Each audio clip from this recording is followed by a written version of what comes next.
Hello everyone. Hello everyone. Hello everyone. This is Walking Problem, and today's date is 8th of November 2021, 2:42 a.m. This is a story of never to push someone off the edge. This is a story. This is a news article on Mothership a few days ago, and it's about a father, 65 years old, coming to Singapore to stab his daughter because the daughter, or rather he believed that his daughter caused him to be homeless and essentially make his life meaningless. So this is the story that I think have a deep meaning to know about never to kick someone when he's down, and to always make sure that someone have a path to walk and not push them off the edge, because you will not win. So let's read. So a man stabbed his daughter 17 times near a Marsiling bus stop in Singapore with the intention to kill her after assuming that she had sold the family home in Malaysia. So this guy is Su Asan. This 65 years old Malaysian uncle crossed into Singapore in January 2020. So it was just before the pandemic, and he blamed his eldest daughter, Shu Sui Lian, 42 years old, as the mastermind for behind the sale of the house, for making him homeless. So whether this is true or not, we don't know.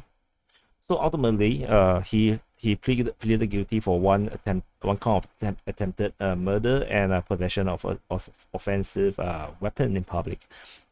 So according to the court documents, so he actually is a lorry driver in JB, and then his wife died when in 1992 due to illness.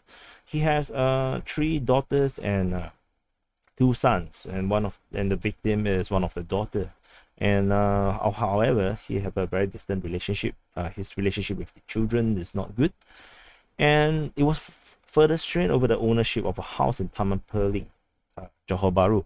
So initially, the father rented the family house, which resided with three of his children, and in 2000, the house is purchased in the name of the eldest daughter, because this uncle is undischarged bankrupt, so he cannot buy house as a bankrupt.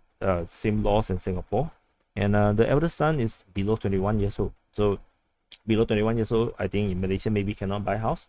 So the elder son helps to contribute to the purchase of the house, and help to pay the money monthly, and this uncle also claimed that he has paid for the home. And however, the house is only registered in the name of the eldest daughter, because he himself cannot own house. So in 2007, he moved out and go to Malacca to work, and then from time to time he still come home. So one day, in 2016, he got locked out of his house because his elder son changed the lock. The reason is because the father was very pissed because the ancestral tablet is removed from the family house. So to traditional people, this is a very big thing. You cannot disrespect your ancestors, and ancestral tablet, removing from the house is a big thing. And I'm not sure if they actually do a proper way, put it in a temple or something, or put it in those places where you put ancestral tablets. So if they didn't know, if they just throw away, God, man, that's so wrong. So in early 2019, the uncle broke into the house. So he was pissed, and then he used red paint, right?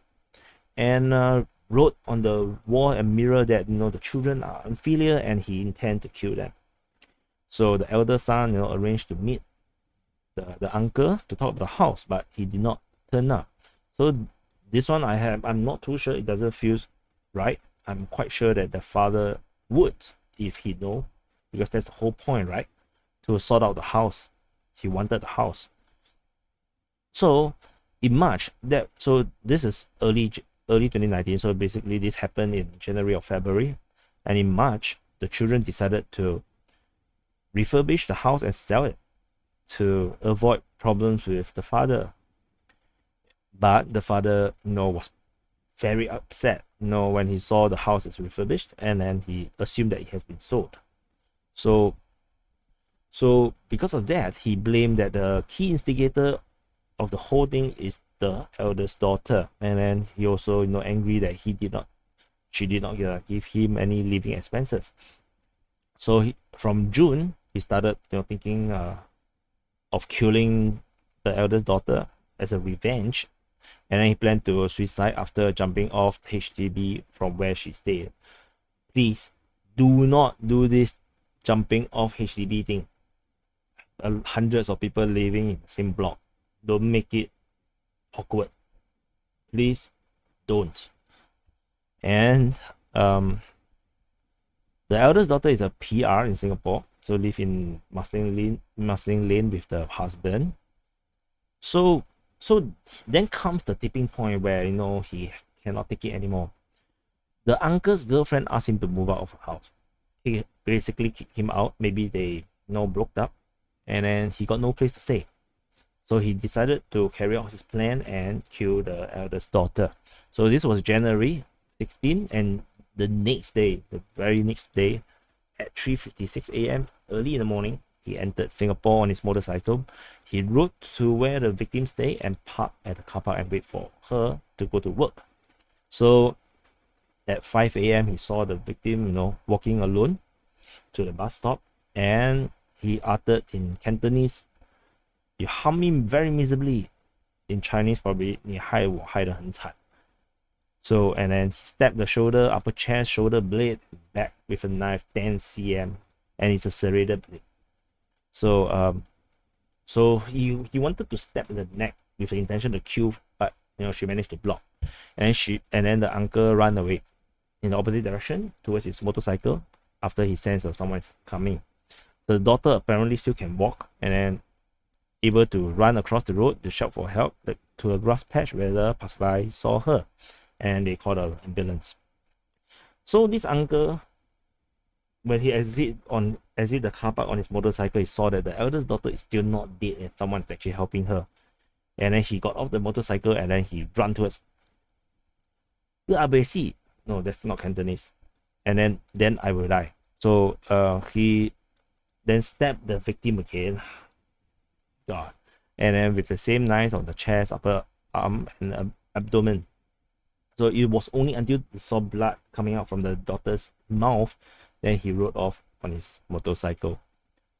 And then, so medical reports show that she could have died, and then also suffered a collapsed lung. So that's quite bad. And then have a physiotherapy until June. So now she's paranoid wherever she's around the bus stop and the path that she got attacked. And so the story is still not over yet. So the uncle remained in Singapore and he wanted to look for the elder son, but he was not able to locate him. However, he got located by the police instead. The police found him 5 days later at a coffee shop near the son's workplace, and then after an unknown white man hunt. So, and then they recovered a knife that he used to attack the daughter, and also a note alleging the lack of filial piety of his children, and he wanted to carry this note with him when he died, when he suicide. So when he died, you found the note, then you explain everything. So the court documents say that there's no mental illness or intellectual disability. So the prosecutor sorted 16 to 18 years jail for Shu. Shu is 65, so, or 62. Yeah. Then in 18 years' time, he'll be 80 years old. So the reason why for the sentencing, which is like rather specific, was that the defense counsel explained that the sentence of 16 years means life imprisonment for Shu, because in Malaysia, the life expectancy for men is 74 years old. So in Singapore, it's 81. So it's essentially life imprisonment. So I don't know if he's 80, will he still come out and stab his daughter? Maybe. So Anyway, so the penalty for attempted murder is life imprisonment or and caning, or imprisonment up to 20 years and a fine, caning, or both. So because he's above 50 years old, he cannot be caned under Singapore law. So this is a very intriguing story, and I think there's a huge lesson to learn, is that you do not push someone to the edge and leave them with no other path. To leave them with no options, and you won't destroy a life entirely, and leave them with no livelihood, no roof over the head. I think that's bad, and I think this is exactly the kind of thing that can happen when you push someone too much. And this reminds me of the topic that we talked about with NOC, where what Ryan tried to do to Silva, I think, or allegedly trying to do to Sylvia, trying to basically take away NOC from her. I think that's allegedly trying to take NOC from her. I think that is really bad, because Sylvia have nothing else. Similar to this, this uncle got deprived of literally everything. He have no more house, no more meaning, no girlfriend. He has no meaning in life, and the daughter shouldn't have done that. He shouldn't have just sold the house and then or at least try to sell the house or whatever. And the elder son should also never change the law just like that. They should always talk it out. I think, where do they think their father is staying? How much he's earning? Where could he stay? No, people are not even many of these are not of them. The children are not even staying in the house. I think they are, like, at least the elder daughter, and the elder son is working in Singapore. So it's just not the right thing. If you're gonna sell the house, also buy a smaller house, maybe a 1-room flat or whatever. Give your father a place to stay. Is wrong. No matter how much you dislike, he's still your father. And this is exactly what I'm trying. I think we need to be aware of when we live our life.